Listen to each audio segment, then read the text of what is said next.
Breaking news here on CBS Sports HQ from the world of college football. The playoff is expanding to 12 teams. That's the latest from our senior college football writer, Dennis Dodd. The new format will take the 6 highest-ranked conference champions and 6 at-large teams. Now, these changes are expected to take effect as early as 2024. Let's bring in senior college football writer Dennis Dodd to talk about this. Dennis, earlier this year, it looked like playoff expansion was dead in the water. So how did we get to this point where now we're expanding to 12 teams? Well, Jeremy, I think the level of frustration by the presidents who really oversee the entire enterprise had gotten to the point that, look, let us get in the room and talk about the issues and decide this, because they had just become fed up with the commissioners. You're right, in February, we were told, there was a press release, it was dead in the water. And even if they approved it then, there was not enough time to get hotel rooms, not enough time to bid on cities. And now suddenly, 8 months later, there is enough time. And the presidents have taken over, which, look, they should. I think the commissioners kind of botched this. We saw how this went about, where they voted on January 10th in Indianapolis 8-3-4, but it needed to be unanimous. So today, what we know for sure is the presidents of the ACC, Big Ten, and Pac-12 went against their commissioners and voted for a 12-team playoff. So, Dennis, how lucrative of a change are we talking about here in terms of revenue for college football? Well, it's at least a 2x increase, according to industry sources. The current AAV, annual average value for the current 14 playoff, is $600 million per year. It's backloaded at the end of a 12-year contract, but that's a secondary conversation.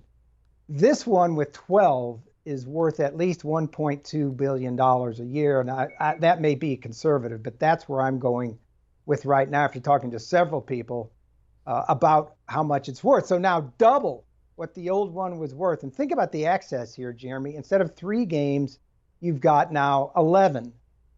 Instead of 4 teams, you've got 12. The access triples.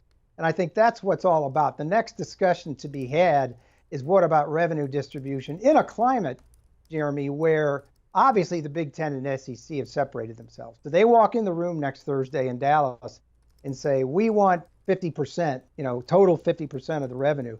I don't think they can. I think what they're going to do is be very fair and trade money that they would give some of these smaller conferences for access. Look, you've got access now. You can brand your conference. You can brand your games. Everyone means something. As Bob Bowlesby told me, the former Big 12 commissioner, this makes sense because you get to November 1st, and the way they modeled it out is that there's 30 or 40 teams we're talking about for those 12 spots. I think that's very exciting for college football. Dennis, we've heard 2026. 2024 is possibly the soonest that it could come in. I mean, what's your feeling in terms of the timeline for the change? I just talked to a source close to the situation, and he told me, quote, as soon as possible.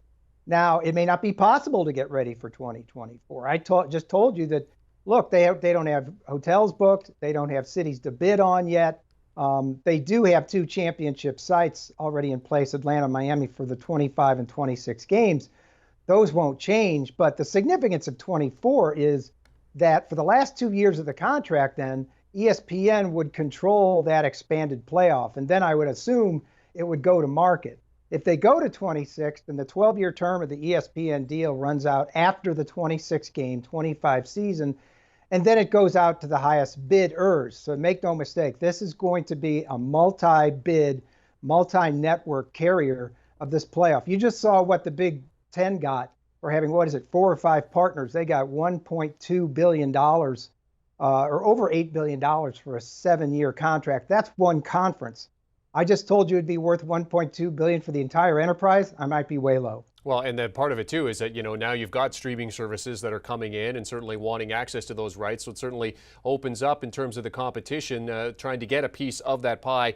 Dennis, in terms of the format, I know they still have to decide kind of the finer points of it, but we talk about 6 highest ranked conference champions and then 6 at-large teams. I mean, are there any finer points there in terms of what you know about what they'd be looking at in terms of the teams that could make the playoff?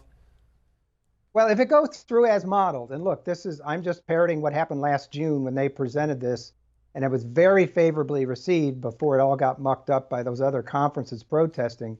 is that there would be 4 byes at the top. Notre Dame would never have a bye. If Notre Dame finishes number 1 in the country, they don't get a bye. The highest they can finish is number 5 in the rankings by the selection committee, and they would have to play that extra game, win 4 no matter what, to get to a national championship. So that's the situation with Notre Dame. But they traded that for access. In other words, they're going to get in anyway at number 5, and they don't have to worry about being in the top 4, nor do the power conferences, I think, want Notre Dame competing for the top 4. But they traded that away. So that's what we know right now. It will be a progressive playoff. It would start the second week, if I recall, of December, somewhere down in there. We may have games Christmas week, which has never happened. We've had bowl games, but we've never had meaningful playoff games Christmas week, which would be huge for the networks. That's the biggest advertising week of the season on television.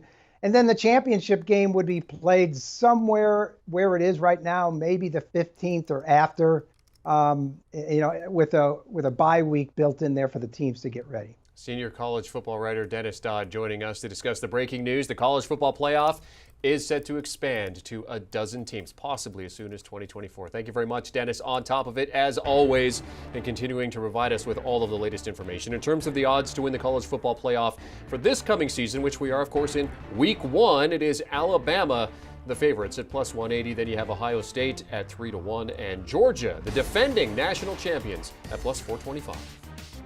Do you want a sports network that delivers everything that matters about the game? The highlights, the picks, the instant analysis, no yelling, no fake debates, no politics. Hit the subscribe button and never miss a moment.